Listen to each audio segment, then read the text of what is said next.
যখন প্রকৃতির রুদ্ররূপ জীবনের স্পন্দনকে স্তব্ধ করে দেয়, যখন দিগন্ত জোড়া তৃষ্ণার্ত প্রান্তর কেবল এক ফোঁটা করুণার অপেক্ষায় প্রহর গণে, তখন বিশাল শক্তির অধিকারীরাও হয়তো কেবল নীরব দর্শক হয়ে রয়। এক কঠিন বাস্তবতার মুখোমুখি দাঁড়িয়ে থমকে যায় সময়। কিন্তু ঠিক তখনই সেই ধূসর শূন্যতার মাঝে আগমন ঘটে এক অদম্য স্ফুলিঙ্গের, যার দেহের আকার ক্ষুদ্র কিন্তু হৃদয়ের সাহস আকাশ সমান। সে জানে এই বিশাল তৃষ্ণার কাছে তার প্রচেষ্টা মহাসাগরে এক বিন্দুর সমান। তবুও সে হার মানতে আসেনি। তপ্ত বুকে এক ফোঁটা শীতল স্পর্শ দিয়ে সে প্রমাণ করতে চায় চেষ্টা কখনো বিফলে যায় না। তার এই অসম লড়াই দেখে প্রথমে হয়তো উপহাস জাগে, মনে হয় এই এক অর্থহীন পাগলামি। কিন্তু যখন শরীর ক্লান্ত হয়ে পড়ে, দানা ভারী হয়ে আসে, তবু দৃষ্টি থাকে অবিচল, তখন সেই দৃশ্য নাড়িয়ে দেয় বিবেকের ভিত্তি। অবজ্ঞা পরিণত হয় গভীর শ্রদ্ধায়। হৃদয়ের বন্ধ দুয়ার খুলে যায় এবং মুহূর্তেই ঘটে সেই জাদুকরী পরিবর্তন। যখন সংকল্পের সাথে যুক্ত হয় শক্তি, একার লড়াই পরিণত হয় দুজনের অংশীদারিত্বে। ক্ষুদ্রের পাশে দাঁড়ায় বিশাল, তাদের সম্মিলিত প্রয়াসে প্রথমবারের মতো তৃষ্ণার্ত মাটির সিক্ত হওয়ার আশা দেখে। আর যখন দুজন এক হয়,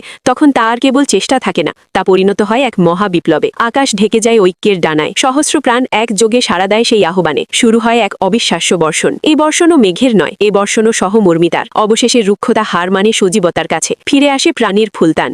শুরু হয় এক নতুন অধ্যায়। আজকের এই বিজয় প্রমাণ করে শুরুটা একজনকেই করতে হয়। অসম্ভবকে সম্ভব করার এই যাত্রায় আপনারাও আমাদের সঙ্গী হন। লাইক দিয়ে পাশে থাকুন, সাবস্ক্রাইব করে অংশ নিন এই বিপ্লবের যাত্রায়।